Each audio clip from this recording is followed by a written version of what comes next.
Voltamos com esse assunto tão importante que é sobre família. Resgatar a família, o prazer de ter uma família. Carol, essa geração é muito crítica. E sabe o que eu observo? É uma geração crítica que muitas vezes não quer mudar. Por isso não quer família. Pessoas que criticam muito, não, mas ela tem que mudar, mas ela é interessante que a gente é pastor e a gente escuta cada coisa. Às vezes o casal chega, porque essa mulher não cria os meus filhos direito, porque ela não faz isso, mas os filhos são só dela, né?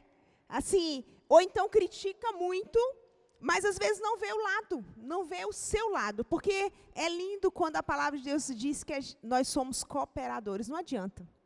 Não adianta se eu cooperar mais, se eu olhar mais para mim e olhar menos para o outro. Se eu pensar assim, eu quero construir uma família e eu vou cooperar, eu vou me dedicar.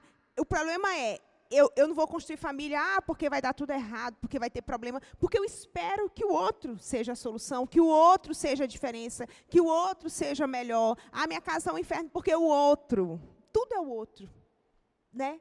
É uma geração que tudo é o outro. E quando eu olho para Jesus, até caminhando com seus discípulos, Jesus sempre fez o discípulo voltar e olhar. Olhem para vocês. Até na ceia ele fala, examine-se, pois, a si mesmo. E não examine o outro, examine a si mesmo. Então ele chama para examinar você, né? Interessante que até na hora da ceia as pessoas estão examinando o outro, porque o outro está em pecado. Como é que o outro vai cear se o outro está em pecado? Né? E essa geração que olha com aquela passagem de Lucas, né, se os teus olhos forem maus, todo o teu corpo. E é uma geração que tem estado com esse olhar. Nada presta, não vai dar certo, não vai ser uma boa esposa, não vai ser um bom esposo. É sempre o olhar ruim. Né? O que está faltando? O que está faltando? Na verdade, está faltando mais amor. Né? Foi o que a gente falou no outro bloco. Assim, está faltando você olhar para você. Né? Porque se você olhar só para o outro, eu vou ver muitos defeitos. Quando eu olho para mim, eu enxergo muitos defeitos também. Então, por que eu estou esperando perfeição do outro se eu sou imperfeita? Então, assim, falta amor no sentido de, não amor no sentido de, eu quero amar o outro. Amor no sentido de compaixão, de empatia. Poxa, sabe, na aula a gente sempre fala que nós erramos por 3 motivos, ou erram conosco por 3 motivos. O primeiro motivo é ignorância. Eu não sei que aquilo vai te ferir e eu falo. Às vezes eu vou fazer uma brincadeira com você, eu não sei que aquilo ia te ferir, eu fiz uma brincadeira boba. Então eu estou na ignorância. Por exemplo, tem uma amiga minha que ela é bem magra.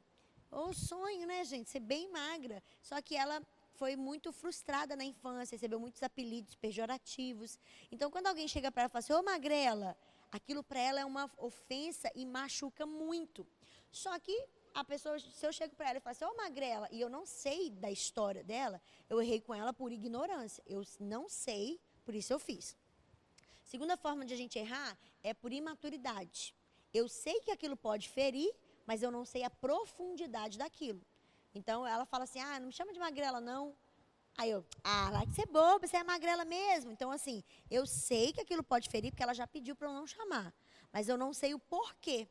Agora, se ela chega para mim e conta toda a história dela, olha, quando eu era pequena, ela fez isso, isso e isso, e aquilo me machucou, aquilo distorceu a minha imagem, e conta a história dela. E mesmo assim eu faço. A terceira forma de nós errarmos com as pessoas é por maldade. Então, ignorância é quando eu não sei e faço. Imaturidade é quando eu não sei, quer dizer, eu sei que aquilo pode machucar, mas eu não sei da profundidade. E maldade é quando eu sei da profundidade, eu faço assim mesmo. Então, a gente erra muito por maldade, e se você for parar para pensar por que erram com você, você sempre já vai colocar que é maldade. É maldade, ele é maldoso. Agora, quando você vai colocar, porque assim, a gente espera do outro misericórdia, mas a gente quer dar para o outro justiça. Se eu chego atrasado num evento, me perdoa, aí você dá toda uma desculpa e você espera misericórdia. Agora, se você chega atrasado no meu evento, eu já chego com 5 pedras nas mãos e eu quero justiça. Tá errado. Então, a gente tem que esperar mais do outro e dar mais para o outro misericórdia. A gente não tem misericórdia com o outro. A gente sempre acha que ele está errando por maldade. Mas começa a se fazer perguntas. Será que ele realmente sabe que aquilo ia te machucar e a profundidade? Às vezes seu marido está te ferindo e você fala assim, poxa, não é possível que ele sabe que isso... Não, não sabe. Como diz meu marido, o óbvio precisa ser dito. E o óbvio também precisa ser perguntado. Porque às vezes você fala assim, eu tenho certeza que ele está errando de maldade. Ele não sabe por que você está ferindo dessa forma. Se você chegar para ele e falar assim, ô meu amor, não fala assim mais comigo.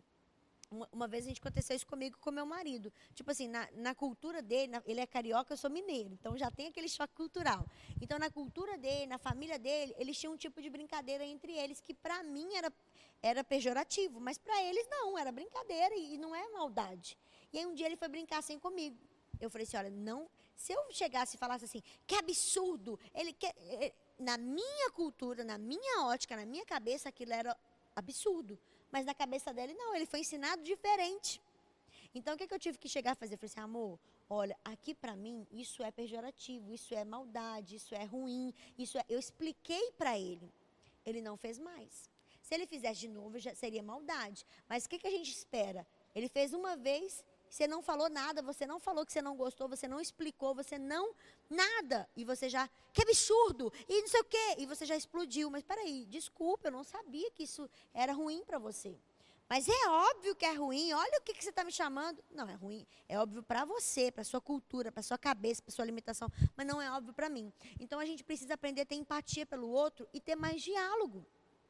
Olha, pastora, eu não sei se você está acostumada com isso, mas não fala assim comigo mais não. Sabe, por causa disso. Ah, mas a pastora vai achar que é frescura. Ah, mas a pastora vai achar isso. Problema que ela vai achar. Eu vou falar para ela que eu não gostei, porque se ela fizer de novo, eu já sei que é na maldade. Entendeu? Então, assim, a gente precisa ter empatia, a gente precisa expor, a gente precisa se abrir, lógico, de uma forma correta. Que absurdo, pastor, e não sei o que, não é soltando os cachorros. Ô, pastor, deixa eu te falar, talvez você errou porque você não sabia, mas pra mim isso é assim, assim, assim. E eu recebi dessa forma. Foi isso mesmo que você quis dizer? Não, tem gente que deixa de conversar com o outro, fica anos sem conversar, simplesmente porque ficou ofendido, e aí quando você vai perguntar a outra pessoa, por que fulano deixou de falar com você? Você acredita que eu não sei? Eu não sei se eu fiz alguma coisa para ela. Aí o outro está falando, que absurdo, é claro que sabe. É claro não, o óbvio precisa ser dito. Então, tenha mais empatia, pergunte, por que você está sem falar comigo? Por que você está emburrado? Eu te fiz alguma coisa? Ah, sim, você fez isso. Olha, você me perdoa, eu não sabia que isso ia te ferir.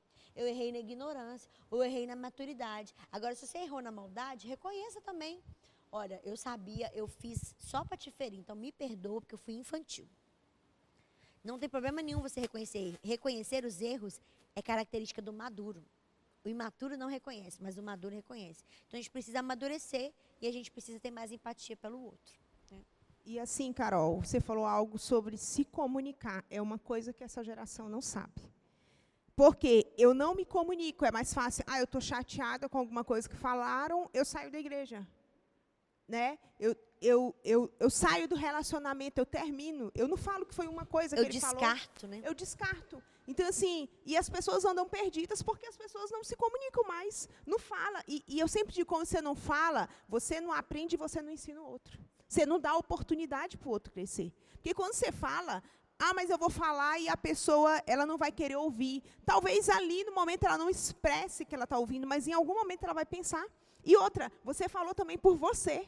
Isso você colocou para fora. Lógico que tem que ter a forma de falar. A forma de falar. Mas você não pode deixar de falar. Porque, assim, fica aquele vaso cheio de problema emocional. Por isso que essa geração está doente, porque não fala. E tem somatizações. Você pode ver que a ciência já comprovou que algumas doenças terminais, como câncer e outras doenças, são somatização na alma, nos sentimentos. Então, tipo assim, eu não falei que você me feriu, aí eu guardei. Aí aquilo gera uma mágoa, um rancor e tal. Aí daqui a pouco você faz de novo, eu guardei. Ao invés de resolver, olha, eu quero te falar aqui que eu não gostei do que você fez comigo. Lógico que é o jeito de falar, mas se a pessoa não tem maturidade para ouvir, você fala assim, olha, eu só estou te falando porque eu não quero perder sua amizade. Então, assim, eu estou te falando para a gente ficar bem. Na hora, a pessoa pode até levantar um muro e falar, ai, que não sei o que, não. Mas depois ela vai parar para pensar. E, no mínimo, ela vai falar, cara, não posso fazer isso de novo, porque senão vai machucar essa pessoa.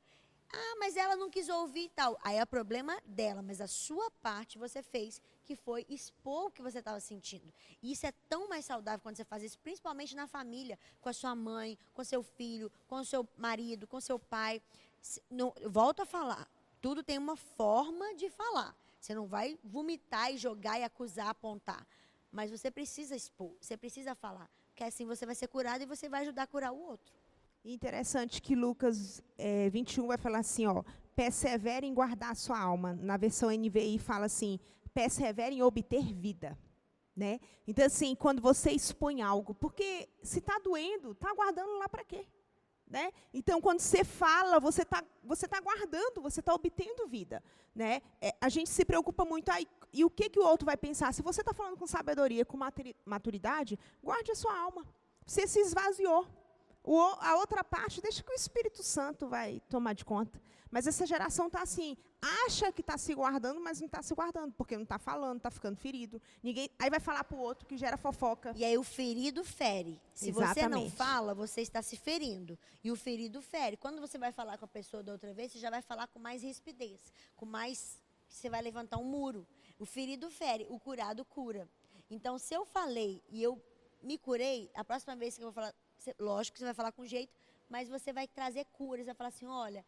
Aí, vamos supor que eu falei algo e falei assim, pastora, eu não gostei do jeito que você falou. Aí, daqui a pouco, a pastora vem e fala assim, nossa, você não sabe como que fulano falou comigo. Eu falo, você lembra que quando eu não gostei, eu falei com você? Por que você não faz isso? Porque o curado cura. Ele traz cura. Por que você não faz isso com ele também? Chega com jeito, pede sabedoria ao Senhor, expõe aquilo, fala com ele, conversa com ele. Aí ela vai falar, nossa, é verdade, eu até pude ficar com raiva da Carol na hora, mas depois eu entendi que foi a melhor coisa e a gente resolveu o nosso relacionamento, então eu vou fazer isso com o outro. Agora, se eu não falo, não vou falar para não machucar ela. Na verdade, você está machucando, porque você não está fazendo ela crescer. Você tem que falar com jeito. Mas se ela fez algo ruim, você precisa falar. Não vou falar porque ela vai achar ruim. E aí a gente tem medo de ser rejeitado e não fala para a gente não ser rejeitado. Só que você está se machucando e você está ferindo ela também, porque você não está fazendo ela crescer. Então eu vou falar com jeitinho. Se ela não quiser ouvir, ok, mas a minha parte eu fiz. Lógico, com jeito. Sempre eu vou repetir isso, porque tem gente que... eu sou sincera mesmo. Não, você é sem educação. Porque tem gente que não tem educação. Eu falo o que vem na minha telha, eu falo o que eu quiser, eu só é sincero. Não, você é sem educação. Porque você pode falar de tudo, só que tem um jeito de falar, né? Então, assim, você está impedindo o outro de crescer. O curado cura, mas o ferido fere. Você vai ferir um monte de gente. E o ferido vai ferindo um monte de gente que às vezes não tem nada a ver com... Mas por que está me tratando assim? Porque um dia eu fui ferido. E por que não resolve o dia que foi ferido? Né? Exatamente. Aí vai passando, vai passando. Meu Deus, que assunto longo. Né? Espero que você esteja gostando. Eu vou pedir aqui já agradecer a Carol. Carol, muito obrigada. Se você quiser deixar uma consideração final sobre família, fica à vontade. Eu quero deixar uma dica, né? Gentileza gera gentileza. Quando eu ganhei a Maria, eu recebi no hospital de uma amiga minha que estava em outro estado, uma conhecida minha que estava em outro estado, um mimo, um doce. Eu fiquei tão impactada com aquele gesto simples, que quando a minha irmã ganhou neném, eu fiz a mesma coisa com ela. Eu falei, eu preciso levar alguma coisa para ela se sentir amada. E aí eu vi que ela também fez isso com outra amiga, quando ganhou neném. Então, gentileza gera gentileza. Então, seja gentil com o seu marido, com a sua mãe, com o seu pai. Mas ele não é comigo. Não espere, seja você. Não espere do outro. Seja gentil, porque um dia isso vai voltar com você, nem que seja de outra pessoa. Eu recebi uma gentileza de alguém e dei para outra pessoa, e que ela deu para outra pessoa, mas isso foi passando adiante. Mas a amargura também gera amargura. Se eu venho aqui e vou ferir o outro, ele também vai ferir o outro, que vai ferir o outro, que não tem nada a ver, que vai ferir o outro, que não tem nada a ver. Então, é muito melhor você seja gentil. Você ser gentil. Então, transborde gentileza, porque vai gerar gentileza em outras pessoas. Guarde isso no seu coração. Já, já, nós temos uma palavra dos céus para a sua vida. Mas antes, eu quero te pedir, siga as redes sociais. Se você ainda não conhece, vem conhecer o Seminário Teológico Carisma. Nós estamos no tempo do Test Drive e ficaremos até o dia 18 de fevereiro. Você tem essa oportunidade para conhecer o seminário de uma maneira gratuita e vir estudar junto com a gente. Eu tenho certeza que vai ser muito edificante para a sua vida. Venha também nos visitar como igreja. Nós estamos aqui para servir você. O nosso nosso telefone da igreja fica aqui embaixo, as redes sociais também. Você pode estar nos chamando de alguma maneira, nós estamos aqui para responder aquilo que você precisa. Que Deus te abençoe e a gente volta já.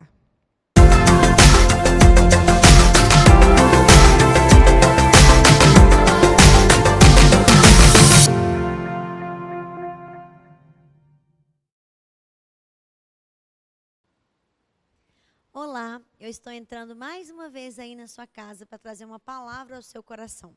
Eu quero que você abra comigo em Isaías capítulo 54. Isaías 54, versículos 2 em diante. Isaías 54, 2 diz assim: alargue o lugar da sua tenda, estenda bem as cortinas da sua tenda, não impeça, estique suas cordas, firme suas estacas, pois você se estenderá para a direita e para a esquerda. Seus descendentes desapossarão nações e se instalarão em suas cidades abandonadas. Não tenha medo, você não sofrerá vergonha.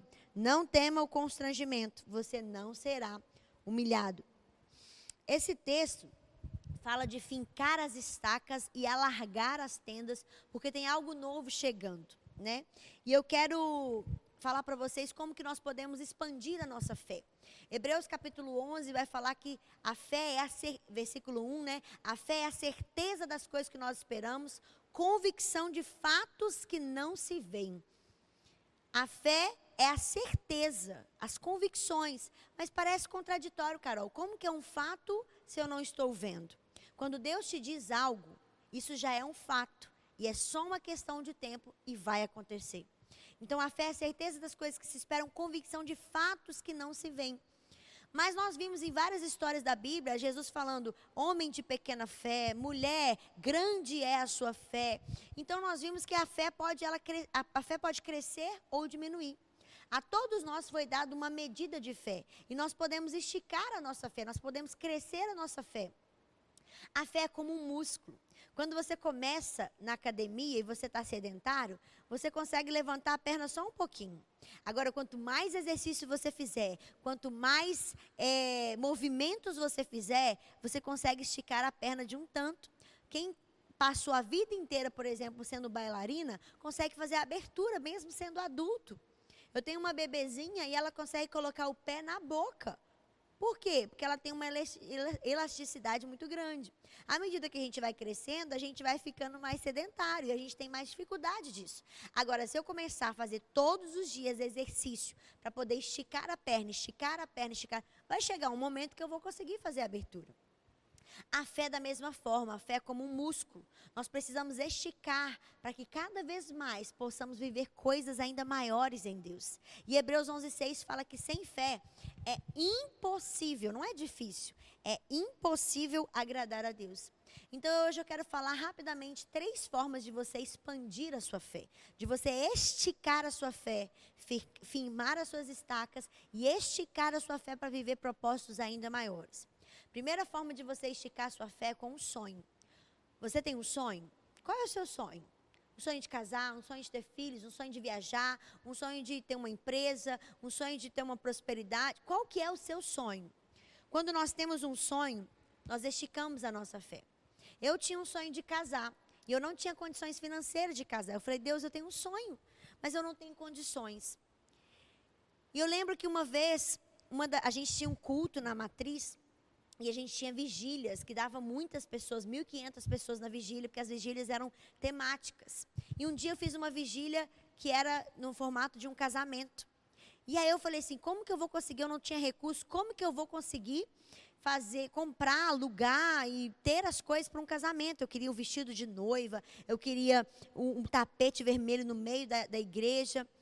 E aí eu fui orar, porque o recurso que você tem é o recurso mais poderoso, a oração. E eu falei, Deus, como que eu vou fazer isso? E Deus falou comigo assim, quando você se preocupa em sonhar os meus sonhos, eu levanto pessoas para sonhar junto com você. E aí eu comecei a compartilhar com as pessoas aquele meu sonho de fazer aquela vigília daquele jeito. E Deus começou. Uma menina tinha um vestido de casamento, ela falou, eu vou emprestar o meu vestido para fazer a vigília. Aí a outra falou assim, eu tenho tapete vermelho, eu vou emprestar o tapete. A outra falou, eu vou dar toda a decoração. A outra, eu vou dar a maquiagem. E tudo aconteceu e a vigília foi um espetáculo, como se fosse um casamento de verdade. Sem gastar nenhum centavo. Porque quando você se preocupa em sonhar os sonhos de Deus, quando o seu coração está alinhado em sonhar os sonhos de Deus, Deus investe nisso. Ele levanta pessoas para sonhar junto com você. Não foi diferente do meu casamento. Nós falamos sobre família. Meu maior sonho era constituir família. Eu falei, Deus, eu não tenho recursos, mas eu tenho o Senhor e eu tenho a minha fé. E eu tinha um sonho. E eu estiquei a minha fé, porque eu tinha um sonho. E aí Deus começou a levantar pessoas. Uma pessoa me deu um vestido, outra pessoa me deu isso, me deu a maquiagem, me deu aquilo, me deu aquilo outro. Quando eu fui ver, eu tive o casamento dos sonhos. Se você entrar aí nas minhas redes sociais, você vai ver que eu tive 3 casamentos com a mesma pessoa. Um no civil, um na igreja para todo mundo participar e um no sítio exatamente do jeito que eu quis. E eu não tinha recursos, mas Deus levantou pessoas para sonhar junto comigo. E Deus foi começando a me abençoar, Deus começou a levantar pessoas, Deus começou para pagar a viagem da lua de mel, pagar as flores, pagar não sei o que, pagar o buffet. E eram valores altos, eu falava, Deus, como assim? Mas eu tinha um sonho. Eu não tinha recurso, mas eu estiquei a minha fé como sonho. Qual é o sonho de vocês como família? Qual é o sonho de você como indivíduo? Estica a sua fé e Deus vai fazer coisas grandes. Segunda forma de você esticar a sua fé, com uma necessidade. Às vezes você tem uma necessidade, você fala, poxa Deus, está faltando algo aqui em casa. Eu tenho uma necessidade, eu vou te dar um exemplo. A viúva, quando você lê em 2 Reis, capítulo 4, a partir do versículo 1, tinha uma mulher que era viúva, o seu marido tinha morrido e ela tinha os seus filhos, só que seu marido tinha deixado dívidas. E naquela época, quando o marido deixava dívida e ele morria, não era perdoado como às vezes, em alguns casos, é hoje. Naquela época, os filhos seriam dados como escravos para que a dívida fosse paga. E ela não queria isso, ela já tinha perdido o marido, como que ela podia perder os filhos também? Ela tinha uma necessidade. E ela chegou para o profeta e falou, profeta, Eliseu, o que eu faço? E aí o Eliseu perguntou para ela, o que você tem? E ela olhou para o que ela tinha e ela achou tão pouco. Eu só tenho uma botija de azeite. Querido, deixa eu te ensinar uma matemática. Quanto que é 10 vezes 1? 10. Quanto que é 100 vezes 1? 100. Quanto que é 1000 vezes 1? 1000. Quanto que é 1 milhão vezes 1? 1 milhão. Carol, que ridículo, por que você está falando isso? Vou te fazer uma nova pergunta. Quanto que é 10 vezes 0? 0. Quanto que é 100 vezes 0? 0. Quanto que é 1 milhão vezes 0? Continua sendo 0.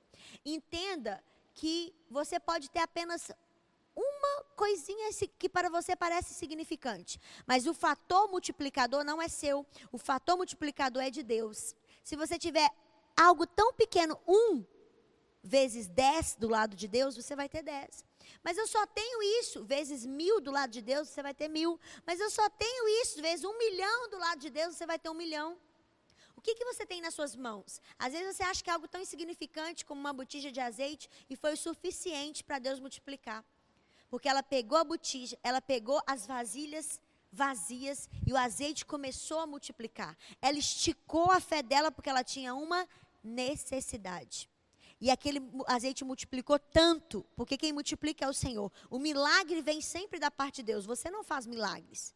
Mas Deus sempre vai fazer o milagre a partir daquilo que você oferece. Deus, eu não tenho nada, eu só tenho um sorriso. É suficiente, eu vou te multiplicar o seu sorriso. O que você tem oferecido para Deus? Você quer que Deus faça um milagre sem dar nada para Ele. Deus, querido, já te deu o maior dele, o melhor dele, que foi Jesus. Agora você precisa dar um passo, você precisa oferecer algo para Ele. E mesmo que seja uma fé tão pequena como um grão de mostarda, o fator multiplicador vai vir dele. Então você estica a sua fé com uma necessidade. Qual é a sua necessidade? Você tem uma necessidade? Ok. Mas o que você vai oferecer para Deus, para que Deus possa multiplicar, para que a sua necessidade seja suprida? Aquela mulher tinha uma botija de azeite. E o que você tem? Aquela pequena botija de azeite, que para ela era insignificante, foi o sustento dela, da família dela, pagou a dívida e ela viveu muitos anos com aquilo. Então, você estica a sua fé como uma necessidade. E por último, mas eu acho uma das coisas mais importantes, você estica a sua fé com sementes. Você quer esticar sua fé? Você quer viver muitas coisas? Estica sua fé semeando.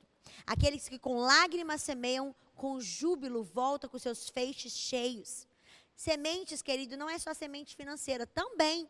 Você quer colher dinheiro? Você tem que semear dinheiro, porque a Bíblia fala que tudo que você semear, certamente colherá. Ah, eu quero colher prosperidade financeira. Você não semeia finanças, você não semeia na vida de alguém que está precisando, você não semeia na igreja, você não semeia abençoando alguém, provendo alguém, pagando um lanche de alguém.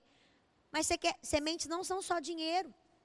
Eu quero receber alegria, então eu preciso semear alegria. Eu quero receber carinho, então eu preciso semear carinho. Eu quero receber sorrisos, então eu preciso semear sorriso. Querido, você estica a sua fé com sementes. Semeie. Carol, mas eu não estou vendo a colheita. Semente você não vê. A semente você planta, ela aparentemente morre, ela vai para debaixo da terra e só depois de um tempo você tem a colheita. Então, às vezes você fala, poxa, mas eu não estou vendo nada. Não deixe de semear. Hoje você está colhendo aquilo que você semeou ontem. Eu lembro que no meu casamento, quando eu comecei a colher tantas coisas, eu falei, Deus, mas eu não mereço. Deus falou, não é por merecimento. Mas olha para trás o tanto de casamento que você já semeou. Às vezes eu já tinha semeado financeiro mesmo. Às vezes eu semeei servindo. Eu quero servir aqui bandejas. Às vezes eu semeei, sabe o quê? Pagando, olha, eu vou pagar o fotógrafo do seu casamento.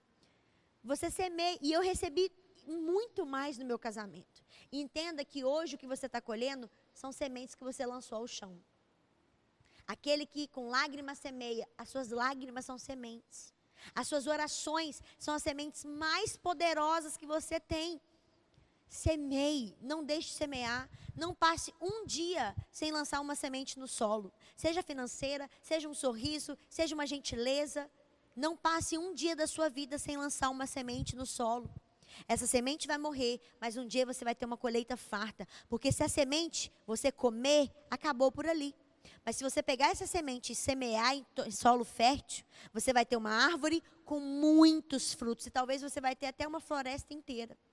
Então, semente não é para ser comida. Semente é para ser semeada. Fala com Deus, Deus, o que eu posso semear hoje? Às vezes você vai semear finanças, você vai abençoar o curso de alguém, você vai abençoar o casamento de alguém, você vai abençoar o lanche de alguém, você vai abençoar na igreja. Ah, eu quero dar o dízimo, eu quero dar oferta, eu quero abençoar um missionário, eu quero comprar uma roupa, eu quero semear em alguém. Mas às vezes você vai semear suas orações, sua lágrima. Às vezes você vai semear fazendo uma comida e chamando alguém para comer na sua casa. Talvez para você é comum. Nossa, eu estou fazendo uma comida, o que eu faço todos os dias, rotineiramente. Mas para a pessoa é resposta de oração, porque ela não tinha o que comer. Semeie. As suas sementes são vida. As suas sementes, na verdade, sabe o que elas são? Elas são cápsulas. Que quando você lança na terra, ela produz cura, ela produz vida, ela produz transbordo. Semeie. Você estica a sua fé com um sonho. Você estica a sua fé com uma necessidade. E você estica a sua fé com uma semente ou com várias sementes. A mulher que quebrou o vaso de alabastro para lavar os pés de Jesus, a Bíblia deixa claro que aquilo lá, aquele preço, era o trabalho de 1 ano. As pessoas começaram a zombar. Nossa, mas ela quebrou o trabalho de 1 ano simplesmente para lavar os pés de Jesus? E começaram a criticar ela. Querido, não deixe de semear porque as pessoas estão criticando a sua semente. Às vezes você olha para o lado e você fala, nossa, mas a pessoa tem uma semente tão grande, a minha é tão insignificante. Não é. A Bíblia fala que se a sua fé for como um grão de mostarda, a sua semente pode ser pequena aos seus olhos. Mas se você lançar em terra fértil, ela vai produzir uma colheita gigantesca. Não deixe de semear por causa de críticas. Não deixe de semear por causa do que as pessoas vão pensar. Não deixe de semear por causa de comparações. Semeie. Estica a sua fé com sementes. Deus, eu não tenho para pagar o valor total, mas eu tenho R$10 e eu vou abençoar fulano com R$10. Eu tenho R$10, eu vou comprar vou investir em tal coisa. Eu tenho o meu sorriso, eu vou semear o meu sorriso. Eu tenho o meu abraço, eu vou semear o meu abraço. Não deixe de semear na sua casa. Alegria, momentos à mesa, como nós já falamos aqui. Palavras de afirmação, semeie elogios. Nossa, mas a pessoa só me critica. Rebata com elogios, porque uma hora ela vai se tocar e ela vai se quebrar. Ah, mas só me dão coisas ruins. Semeie, não deixe de fazer o mal, mas vence o mal com o bem. Não deixe de fazer o bem, mas vence o mal com o bem. É o que a Bíblia diz, vença o mal. Ah, mas alguém me persegue no trabalho. Sabe o que você vai fazer amanhã? Chega lá com um bilhetinho, põe um bombonzinho. Deus abençoe o seu dia. Semeie. Tudo que você semear, certamente colherá. Só tome cuidado com as sementes ruins, porque tem sementes que são podres. Se você semear amargura, você vai colher amargura. Se você semear confusão, você vai colher confusão. Se você semear discórdia, você vai colher discórdia. Então, escolha bem as suas sementes. Estique a sua fé com o seu sonho. Estique a sua fé com uma necessidade. Mas estique a sua fé ainda mais com as sementes que você tem. O que você tem? É suficiente. É suficiente. Semeie na vida das pessoas. Semeie em terra fértil, porque você vai ter uma colheita abundante. Semeie na sua família, que a sua família é a maior terra fértil que você tem. Comece a semear dentro de casa, para depois semear nos outros. Que Deus te abençoe, que você tenha um final de tarde incrível. E a partir de agora, comece a pensar, em quem eu vou semear? Quais vão ser as minhas sementes? Todos os dias. Não passe um dia sem lançar uma semente no solo. E assim você vai ter uma colheita fantástica. Deus te abençoe. Até uma próxima oportunidade.